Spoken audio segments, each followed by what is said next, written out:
Street to help small business owners have the same capital as corporate America and give them the same resources as a larger company. We cover business funding, business credit, scaling, business consulting, and much more.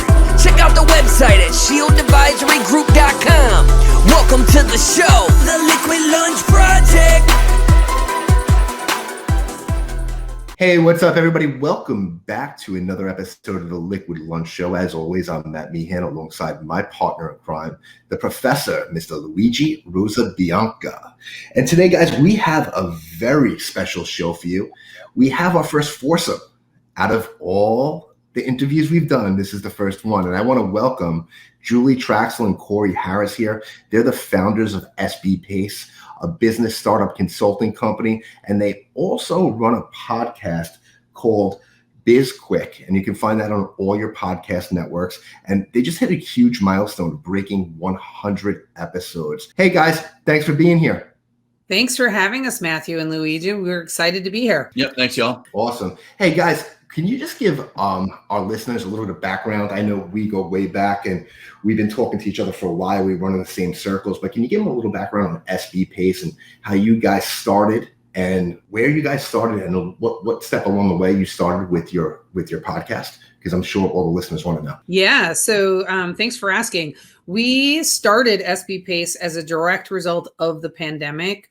It started as basically a labor of love where we had both been doing consulting for some private companies and big four firms. And then as the pandemic was hitting, things were really drying up quickly. And so we both took a look at our bank accounts and thought we can take a little bit of time off. And there weren't a lot of opportunities out there. And so we started calling on friends and family that are small business owners, because we knew how hard they were being hit fairly early on. There was so much information that was coming out and conflicting information, and every day things were changing. So we just started calling our friends and family and asking them how we could help. Did they need anything? How were they positioned? Did they need help identifying a pivot? Did they need any help understanding how much money they had and how long they could survive without any income coming in the door? Those types of things. They started telling other people like, hey, reach out to these guys.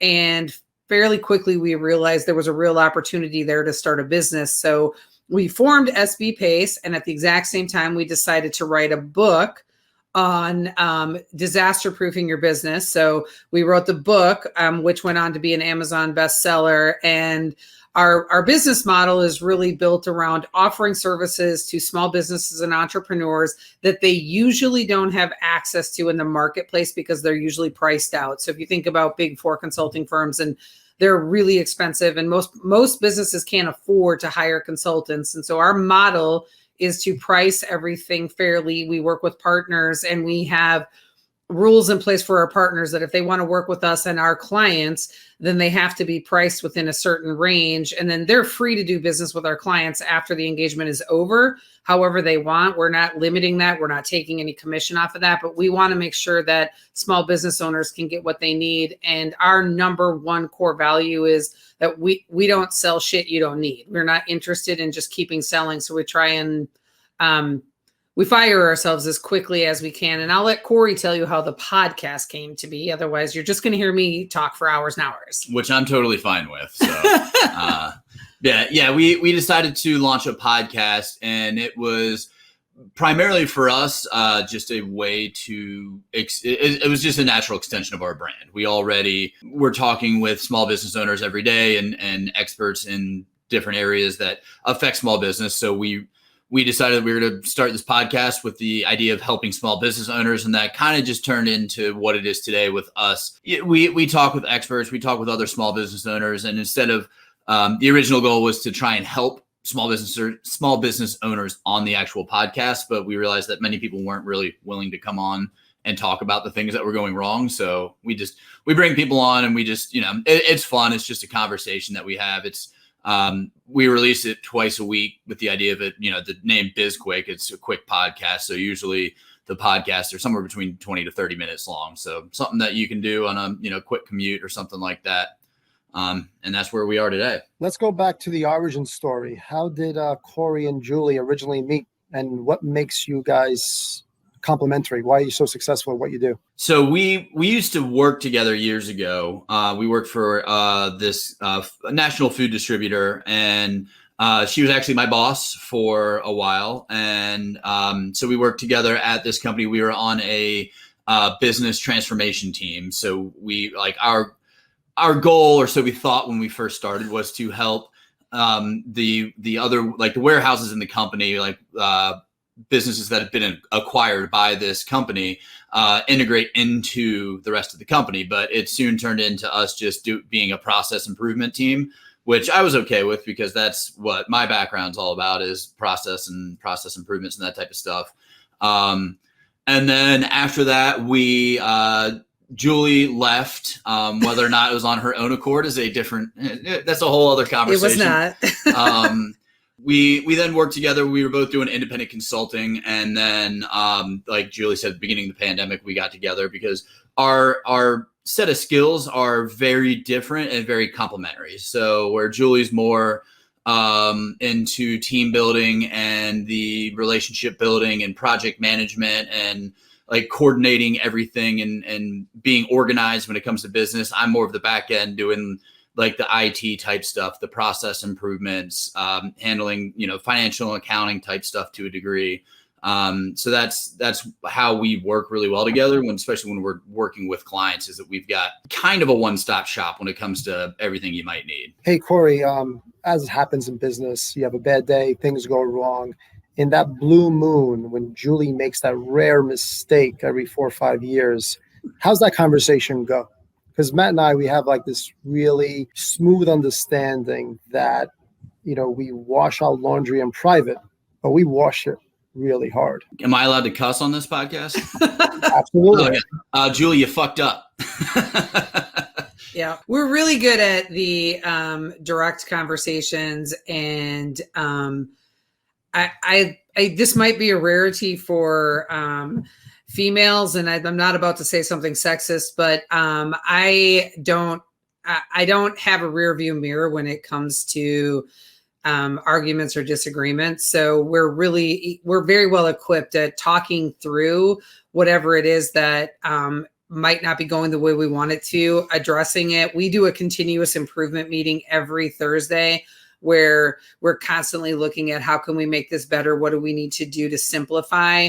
But when we're in disagreement over something, we'll talk it out and then just move past it. And we don't rehash shit. So it's really easy. Corey's really easy to work with because he's very direct. He says exactly what he means. And when I'm having an emotional moment, listen, I got the award for the most emotional team player at our holiday party, and Corey got the biggest bully on the block. So we're pretty aware of where we need to hit the other person when things aren't going well. And the way that I've been trying to coach Julie into thinking is that this is business, this isn't emotion.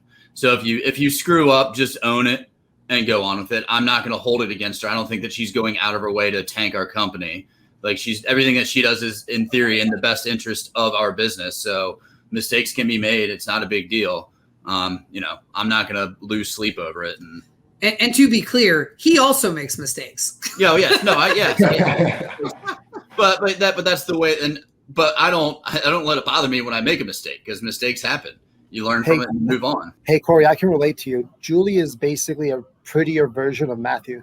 Thank you for that. I was going to say, Lou, does this story sound a little bit familiar? Dun, dun, dun, dun, dun, dun, dun, dun. But it makes for a great partnership, right? You guys, you're just like us. We're the odd couple. we definitely have different strengths in different areas, right? And your background story is a lot like ours in our company over at Shield Advisory Group, right?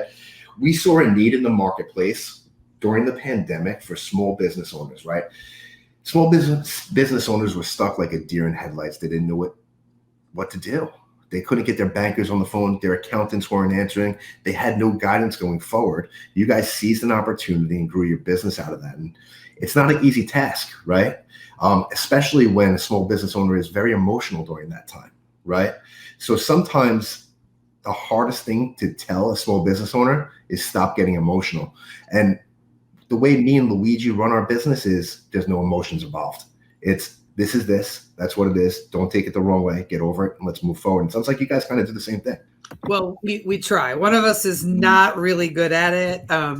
I definitely try, but I'm really, really hard. I'll be curious, Matthew, if you're the same way. I am extremely hard on myself, right? I have very high expectations of myself. And when I don't hit deliverables or do things as well as I think I can do them, I beat myself up more than Corey ever possibly could. And I think most of the time he's like, I don't need to say shit to her because she's already killing herself over this. So that's how it works for us. Yeah. And it's one of those. So Julie's in charge of sales and marketing and basically all the outward facing stuff that we do. And, she'll get upset or feel guilty or whatever because she's like, I didn't hit sales goals and, I took Saturday off. And I'm like, I don't care. You need a day off. Just take a day off. You don't have to explain that to me. Like, it's fine. Like, you're not. I know she's not just sitting over there not trying to sell. That would be silly. Hey, Julie, do you feel that your core competencies focus more on the food and beverage clients, or do you feel that skill set transfers over easily in any industry? Any industry. We really don't have, and we're not industry specific. We're very much industry agnostic. We've got people all over the board. What's really interesting for us when it comes to types of businesses, it is much easier for me to work with and navigate problems for a service-based business. So if you're selling consulting services, coaching, something like that, versus Corey is really equipped at product-based businesses. And so that is a complementary skill for both of us, where when I feel like a fish out of water sometimes with somebody who's selling a product. But Corey is like, I don't understand why people would pay for somebody's time to do something if they're not getting anything other than like coaching. So our own business model, he's like, I don't know why people pay us. Yeah. The concept of coaching still escapes me. I'm like, so we're going to pay somebody to talk to them? They're not going to give us anything from it? Accountability. You go to the gym by yourself, your performance is inevitably less than if you go with a trainer. It's just the accountability. It just pushes you to the next level. Maybe you squeeze out an extra 10, 15, 20%, but it's the human mindset. Agree. And guys, you're dealing with small business owners all day long like we are too, right? When you're a CEO or you're running a small business and you have a staff of 6, 7, 15, 20 employees, right? When shit hits the fan, sometimes you have nobody to talk to. And sometimes they just want to be able to pick up that phone, and they come to us for one problem, but they don't wind up firing us, like you say, because they want to use us as a springboard for what's next. And sometimes they just need somebody to listen to them and walk them through things when they get emotional, right? Yeah. And they just need somebody that can have an outward look on the business than somebody that's stuck inside the business. And that's interesting because it's kind of along the lines of, I was just writing, I can't remember, maybe a blog or something the other day, but it was about what people want versus what they need versus what they should get. And so that's like one of those things, like the issues that we were having when we first started is we knew what people needed and people thought they should get something else, but what they really wanted is something completely different. And so we weren't selling the correct product because it's something that people need, but they weren't going to buy it because they wanted something different. So it was this weird kind of balance of trying to figure out like something that actually adds value and it's something people are willing to pay for. That's a beautiful sentiment. Corey, I'll take that and I'll piggyback on it even more because we have this very subtle mantra where if you leave a small business owner to focus on his craft, whether it's an artisan, whether it's a manufacturer, whether it's a shoemaker, but if he can focus solely on the shoes and does not have to get disrupted on administration, on payroll, on taxation, on all that stuff, somehow those shoes get made so much more beautifully. So that's the key here. The key is for consultants like us is to have the small business owner just focus on his craft.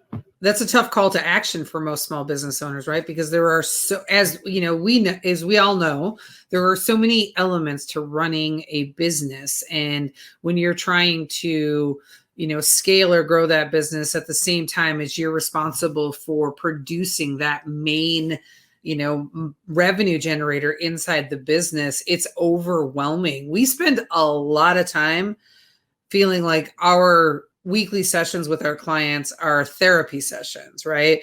Where they just need to know that they're not alone, get some maybe quick hits of how to solve a pressing problem, or if they're moving in the right direction, and then they'll feel better and they'll be able to go about their work for the next few days or weeks or whatever. But it is not uncommon. Like we pretty much allow, with setting certain boundaries, but our clients can text us or email us at any time, right? And I get texts from clients at all hours of the day. I don't answer it if I'm sleeping, obviously, but if they're like, hey, how do I do this? Or what should I do with this? I got a text from a client last night, where she forwarded me and a bunch of voicemails that she got that she couldn't figure out how to listen to. And I was like, I don't know what this is. Where did they come from? Right. And she's like, I don't know. And I'm like, well, where did you get them? And she's like, they just appeared. And I'm like, okay. I felt like I was like reading a mystery novel. And finally I'm like, look, it's probably spam. If it's not coming from like your Google Voice number or your own phone, it's probably spam, and I would just like delete it and I wouldn't even worry about it. But it was like, why would I be the person you would ask about voicemail? Look at you being tech support. Because your client just paid you the greatest compliment. She sees in you the fixer, and you could fix anything from business to her voicemail, right? So it's a great compliment. Kudos to you. Thank you. I was like, oh God, let me text Corey. What do I do here? 99.9% of the time, our clients come to us because they need capital. Now, we have a lending division as part of our consulting company, right? But 99.7% of the time, it's not a capital problem. There's a bigger problem within the company that they keep throwing money after. It's kind of like taking a leaky bucket and keep filling it with water, and the same thing just keeps happening. What are some core problems or core issues that you guys see with your clients? And it's an easy fix, but they just don't take the time to do it. No, easy fix. You had to throw that little twist in there at the end. Well, okay, let's not say easy. Let's say uncomplicated, but takes effort. So for me, it's managing your business by the numbers.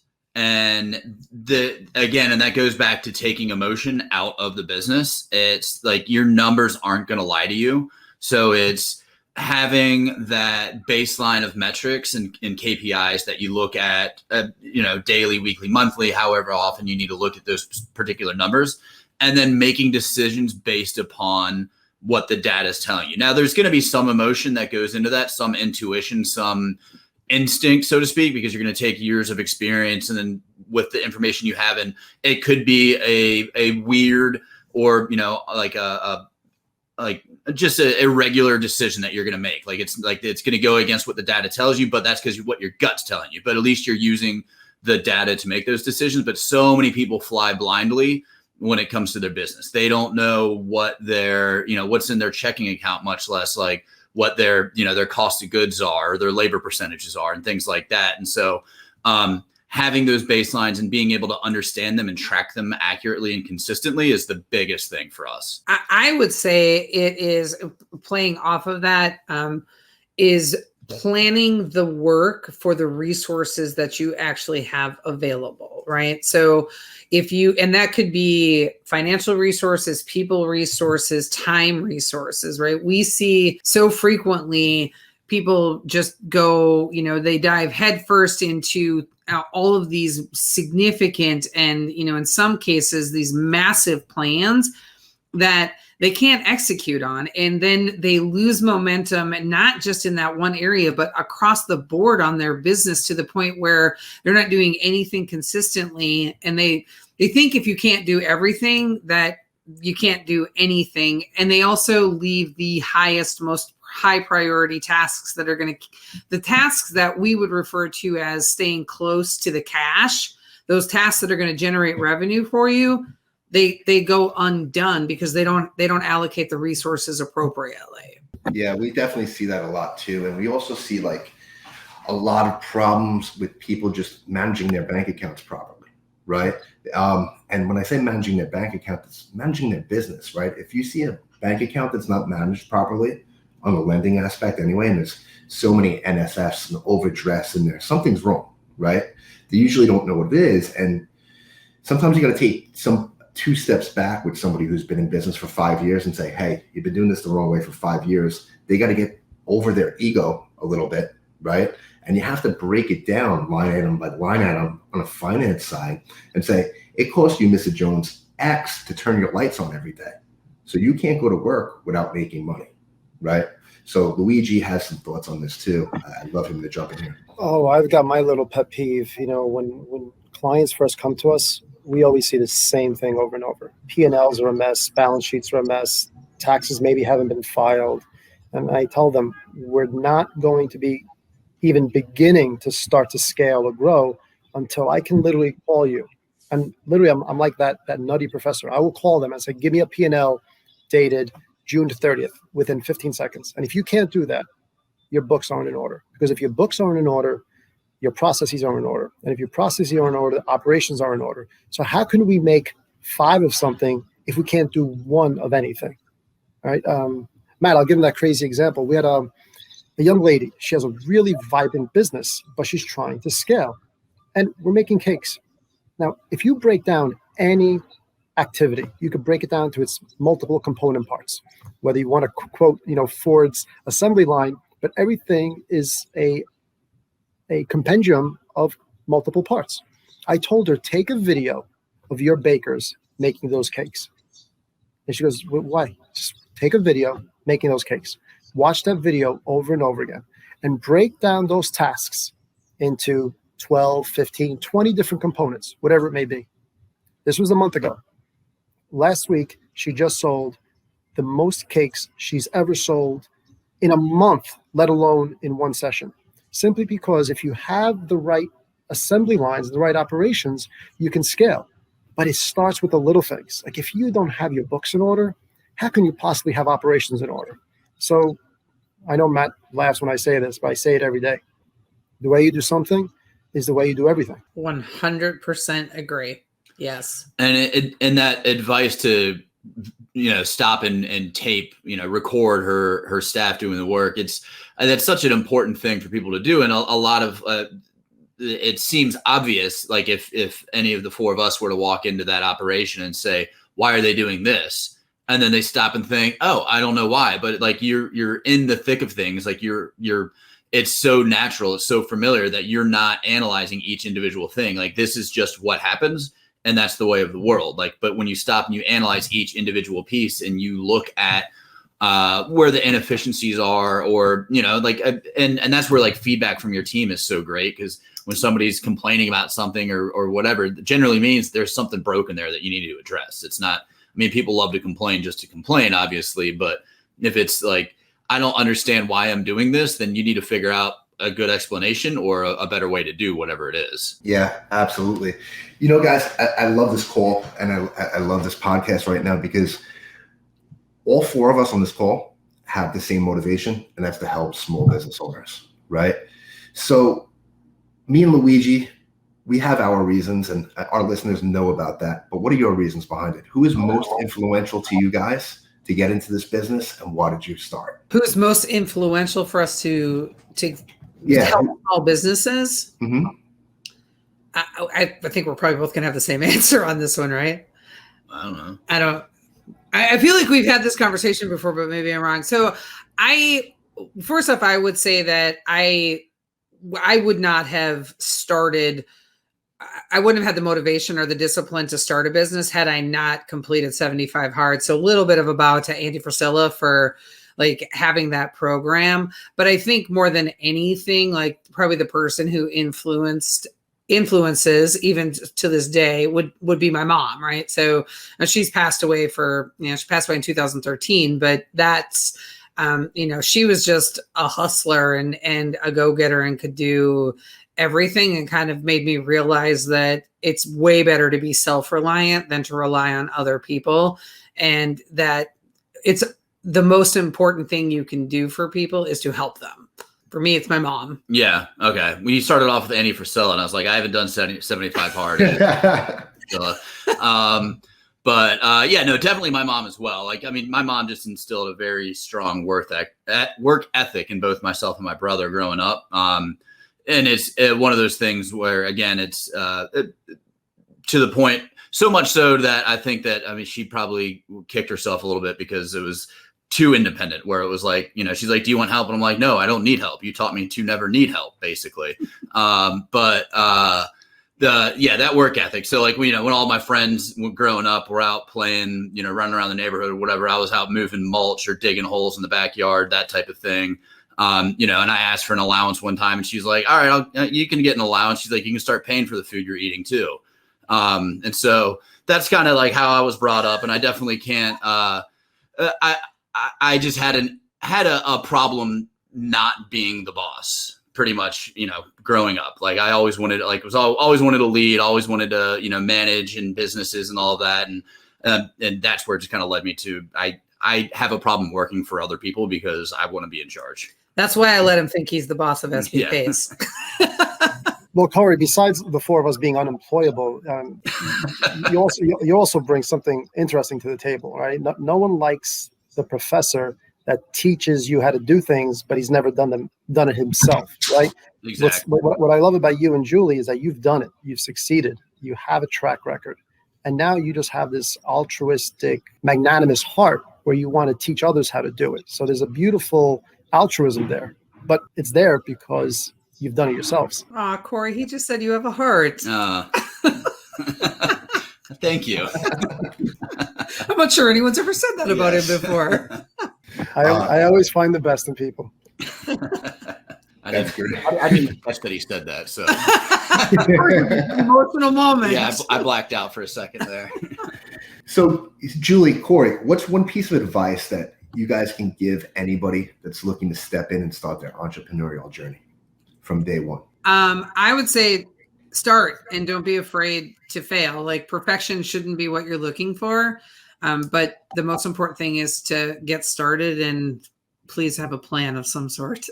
Yeah, that's, I was going to just kind of add on that because that's always the advice that Julie gives is start, but without that caveat of make sure that you have a strong foundation, you have a plan. Don't just jump in with, 2 feet without testing the waters first. It's like there's a fine line between being reckless and being bold. And a lot of people get hung up on, oh, it's not the right time, or I don't like this, and this isn't in place, whatever it is. But we want to encourage people to make smart decisions, but, be bold and go off and do your own thing. And the other thing is make sure you're very passionate about what you do and that it's in your blood, because a lot of people are like, oh, I like doing this, whatever it is. I like baking cakes. But until you have to do that in order to put food on your table, you don't know what it's like, and you might ruin what you used to love, and now it's a chore. Wow, I couldn't have said that better myself. Can we rewind that and say that again? You did it. That was awesome. You are recording this, right? Yeah. You can in fact rewind this once it releases. Yes. Yeah. So, you guys, you're doing an amazing job. You're helping and impacting a lot of small business owners and entrepreneurs. Why don't you tell us a little bit what SB Pace 2.0 looks like heading into the future? Ooh. Well, so as of right now, I am working on opening a restaurant. So that is at some point, and then hopefully in the next 6 months, the doors will be open. We're dealing with a lot of pandemic related issues still, which is fun considering that, for the most part, like all of that should have been eliminated by now. But my time is going to get very scarce. So we're working on a lot of ways that we can provide value without having to be as that's a little less taxing on our time. So that's one thing that we're working on right now is we're building courses, we're building just some self-service content, that type of stuff, so that time's going to be an issue for me, but I'm definitely not going to be able to just jump on a call in the middle of the day. When there's customers who need food and drinks and all of that. But he's not leaving SB Pace. Correct. SB Pace is will still be here and we'll still be going strong. We are also, in addition to his restaurant opening, we are opening, I don't know, I guess what we call like a second division or a new business. Yeah. Yeah. So we have a new company launching. And we are in beta/discovery with it right now. We've got some clients that we're working with, but we are starting the business is called Certivium.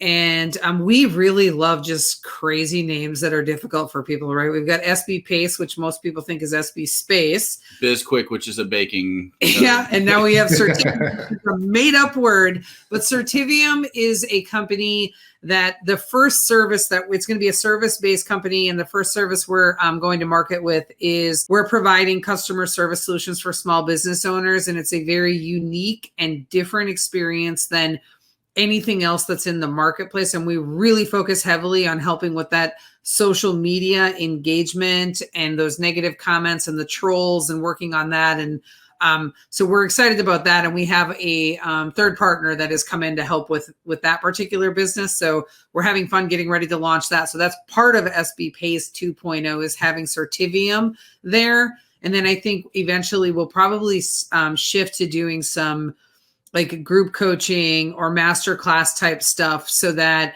we can still continue to help a lot of entrepreneurs, but it's much less taxing on our time in terms of what we're able to do. And it's more affordable for them as well. Yes. Yeah. Because affordability is always like our number one thing that we're looking at for our clients. Hey, Julie, I got a great recommendation for a spot and a venue where you could have those masterminds. What do you got? Corey, you're going to be the front of the house or the back of the house of your new restaurant? All of the above. All the best to you. That's awesome. It sounds like you guys got a lot of exciting things going on. Restaurants, new businesses, helping people. That's awesome, guys. So why don't you tell all our listeners where they can find you guys and get in touch with you guys over at SB Pace? So our website is sbpace.com, and everything that you would need is on there. So our links to our podcast, all of our social ways to contact us. That's the one thing we did well is we put everything on one site. So if you can get to sbpace.com, you can find the rest. Awesome. And one last question before I let you guys go, because we really do appreciate your time. And I ask this to every guest on the podcast as we're closing out. And I guess we're going to get two answers on this one, Lou. So Julie, you first. What does success look like to Julie Traxler? What does success look like to me? Honestly, I would say consistent forward progress and happiness. Did I steal yours? There's no way I stole yours. Absolutely not. You don't even know what happiness is. I was just pondering that.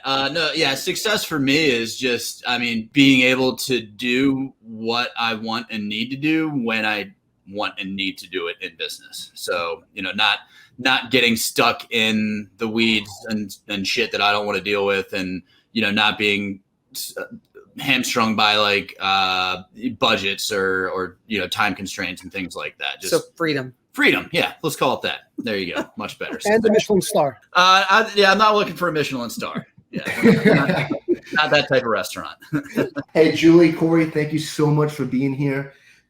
Guys, check out sbpace.com. Get in touch with Julie and Corey. They can help you out and you can go a long way. And thanks for listening once again. And that's a wrap on another episode of the Liquid Lunch Project. Thank you. Bye, guys. Thank you for listening to the show. And make sure you subscribe, leave a review, and share it with a friend. We'll see you on the next episode of the Liquid Lunch Project.